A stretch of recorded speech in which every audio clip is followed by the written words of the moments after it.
Good morning, everybody. Hope that your Wednesday is off to a good start and you've got a good cup of coffee with you. And as we begin to open the hood on various Bible translations, I mentioned last week that we'll be doing that over the next several weeks. And today we begin with the old King James Version. Let me mention this right off the bat before we get into these different translations. And it's this. It doesn't matter nearly as much which Bible you use as long as you use one. King James or New Revised Standard Version or Common English Bible or English Standard Version or the New International Version, the NASB, there's a veritable alphabet soup of Bibles, and it really doesn't matter nearly as much which one you use as long as you use one of them. Heard a doctor say this, talking about the coronavirus vaccines, that it didn't matter as much whether you got Johnson & Johnson or Moderna or Pfizer as long as you get one of them. That's the way it is with the Bibles. Just find a Bible that you like and use it. I will say this, if you see the New World Translation, don't use it. And I'll go into that in some depth in 2 or 3 weeks. But other than the New World Translation, find one that you like and use it. And over the next several weeks, we'll be going into some of the popular ones. But for today, the King James Bible, which is it certainly is the most important English translation of the Bible historically. And I think you could safely say it's the most important document in the history of the English language, just for what it did for the language. This was written at the time of Shakespeare, at a time of just incredible fluency, elegance of the English language. For 300 years, if you were a Protestant, English-speaking Christian, you heard the scriptures in the King James Bible. If you were in England or Australia or America or Canada, wherever, if you are a Protestant, English-speaking Christian, this was your Bible. The 1600, 1800, 1900, awful lot of English phrases, English idioms come from King James Bible. Something being the dust on the scales, a drop in a bucket, my brother's keeper, the blind leading the blind, all come from this Bible. So, to pop the hood on it, where did the King James Bible come from? And curiously, the origins of the King James Bible are more political than they are religious. And so let's go back and we look at some English history. Queen Elizabeth I of England died in 1603.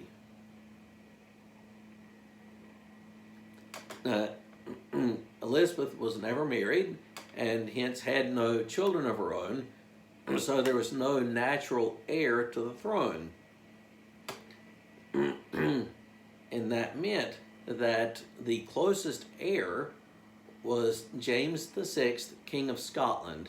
Now James he was the son of Elizabeth's cousin, who was Mary, Queen of Scots. Now, this was not a Hallmark family. They didn't share a whole lot of Christmas cards with each other. Elizabeth's cousin was Mary, Queen of Scots. Mary was a devout Roman Catholic. Elizabeth was the guardian of the Anglican faith. And the Anglican Church had been created sort of 75 years earlier during the English Reformation, led by Henry VIII. And now you have Elizabeth I, who is an Anglican, who dies. The next heir to the throne is the son of her cousin, Mary, Queen of Scots. Mary, Queen of Scots was a devout Roman Catholic, and she and Elizabeth did not have much use for each other. They each had imprisoned the other at various times in their lives, and ultimately Elizabeth had Mary killed, executed. And Mary's son, King James VI of Scotland, now becomes King of England. What could possibly go wrong? The son, a devout Roman Catholic, who's going to, in Scotland, is going to reign as a king of England, a country that is Protestant. Nothing could go wrong with that at all. And add to that, James was, well, let's put it this way, he wasn't the sharpest knife in the drawer. He comes to the throne and realizes that he needs to do something to sort of solidify his reign, cement his power. And the idea that he comes up with is to commission a new translation of the Bible. At this point, 1603, when he comes to the throne, the religious landscape in England was pretty varied. You've got the Anglican Church, which is the official church, the official state church in England, but you've got a growing number of Puritans and other dissenting groups. If you are a good Anglican in England in 1603, you read from the Bishop's Bible of 1567. If you are a Puritan, you probably read from the Geneva Bible of 1560. Which group you fall into sort of shapes which Bible you're going to read, and both of those sort of stood on the shoulders of the first of the English translations of the Bible, which was a Tyndale version of earlier in the 1500s. And so good old King Jimmy thinks, I need to commission a new translation of the Bible that everybody will use. And so in 1604, he called together a committee of 47 people to translate the scriptures into English and have one Bible that everybody will use. Well, this group of 47 worked for 7 years until 1611, when they completed their work and presented that to him. And this completed work essentially did unify the worship of the people. Not totally. In 1620, when the Pilgrims, who were Puritans, came to the New World, the Bible they brought with them was the Geneva Bible. But to a large extent, this did unify the worship of the people so that everybody used the same scriptures. This King James Bible, as it came to be known, is technically it's the authorized version. The King James Bible was written from the outset to be read in public worship. Its intended purpose was to be something read in public worship and something that would be beautiful and be elegant to read. And they accomplished their purpose. It is a beautiful piece of literature and it stood the test of time. We're now 400 years later, and it is still beautiful literature. And we've got dozens and dozens of English versions of the Bible, and I don't know that any of them have surpassed the King James simply for literary quality. And a curious thing is that if you pick up a King James Bible now, it's not going to be exactly what was printed in 1611. The King James Bible underwent 2 or 3 different revisions early in its history, and these were primarily to fix errors. In its first several printings, it suffered from a lot of printing errors, primarily bad word spellings and things like that. And I think the last one of these revisions of the King James was done in 1769. So the King James, it is probably the most important English document ever published.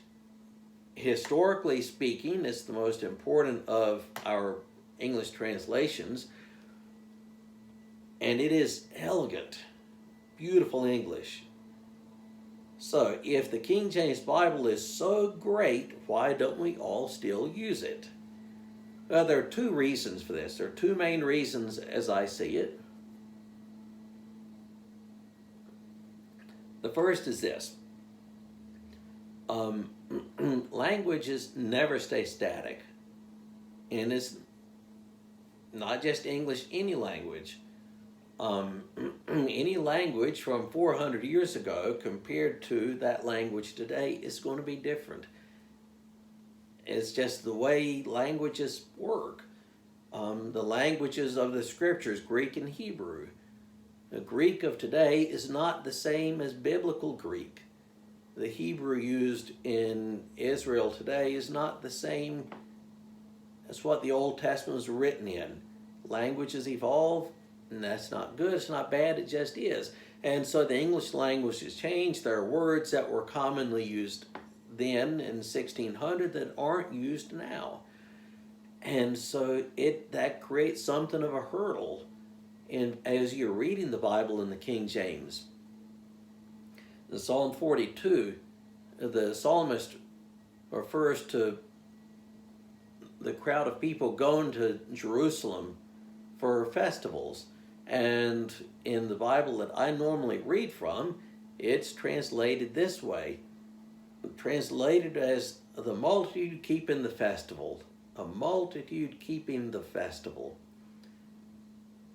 The King James refers to a multitude keeping holy day. Multitude keeping holy day. We don't use the word holy day. And if it's translated as holiday, a holiday for us doesn't have the same connotation, the same meaning as a religious festival. Also, we don't use thee and thou and ye and thine anymore. We don't add ETH or EST to the end of some verbs, like speaketh or knowest. That's archaic. We don't speak that way or write that way now.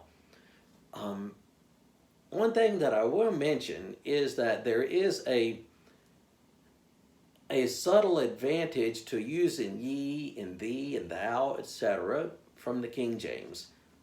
Modern English just has you, and you can be singular or plural.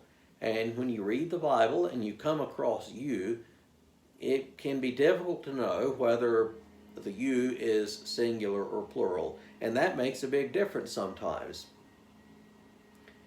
In English of 400 years ago, thee or thou was singular, ye was plural. So Jesus said, ye are the light of the world. In essence, Jesus is saying, y'all are the light of the world. And when you read in English, a modern English translation, and it says, you are the light of the world, we need to understand that you to be plural. So Jesus is saying y'all instead of you individually.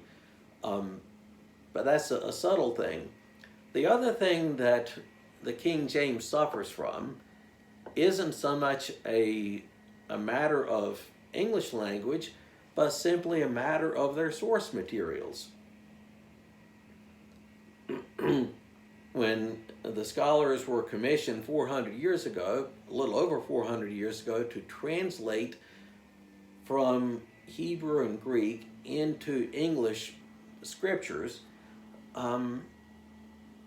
they used the best source material that was at hand. In the case of the Old Testament, they were using manuscript texts from about 1000 AD. And for the New Testament, they were using a Greek edition of the New Testament that had been compiled by the humanist scholar Desiderius Erasmus from right about 1500. Erasmus set out to compile a Greek edition of the New Testament, and he had at his disposal 8 manuscripts of the New Testament in Greek, and that's what he had.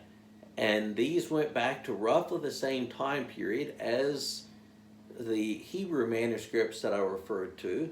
And actually, in a couple of places, these manuscripts had holes in them, and he had to work back. He used the Roman Catholic Latin version and go back from Latin to Greek to sort of fill in a few holes there. And that's what he had to work with. That's the best that the King James Committee had to work with. And so they translate into English. Well, things are different now. In the 1940s, the Dead Sea Scrolls are discovered. So now we've got Old Testament manuscripts that go back to the time of Christ, 1,000 years earlier than what they had had at their disposal in 1604 or 1605. In the case of the New Testament, there are Greek manuscripts now that go back to 300 AD. Complete manuscripts of the New Testament in Greek that go back to 300, 350 AD, and hundreds of other fragments that go back even prior to that. So a Bible being translated now has the advantage of being able to use older manuscripts, and because they're older, probably are going to be a little more accurate in case there's a discrepancy. So the King James today is still one of the most popular translations on the market today. It's sort of hard to say that it's the most popular, because that depends upon which bookseller's data you're looking at, but it's still one of the most popular translations being used today. And there are some people for whom the King James is the only Bible. And I would say this, that the King James is not the only valid English translation. It was not the first English translation. The first English translation was the Tyndale Bible that came along probably 100 years before the King James. And the King James Bible, that committee leaned heavily on the Tyndale Bible. The King James was not the first of the English translations, and certainly not the last. It is historically the most important. But as a matter of history, we shouldn't look at that. You shouldn't look at that as the only English Bible. It's a good one, but it's not the only good one. And it is no more or less the Word of God than other English translations. If you like using it, go for it and use it. But you shouldn't think that it's the only Bible that you can use. The King James does tend to stick fairly close to the originals. It does tend to be fairly literal. There are other Bibles that are probably more literal than the King James, but the King James is sort of over on that literal side of the spectrum. It is elegant English, and even though now it's 400 plus years old, it's still elegant English, and its handling of the Psalms is probably unsurpassed even now. For myself, I don't use the King James that much. I will occasionally preach from it if I'm preaching from the Psalms, and I do tend to read the Christmas stories from the King James because it's what's in my head, or maybe in my heart. Is how I learned it. So I hear the Christmas stories from Luke 2 and Matthew chapter 1, I hear that in King James, so that's what I read. But I don't use the King James that much because there are other versions now that are a little easier for us to read and that are drawn on probably more accurate source material. But the King James is incredibly beautiful. And I want to illustrate by reading one passage for you. And this comes from Isaiah chapter 40.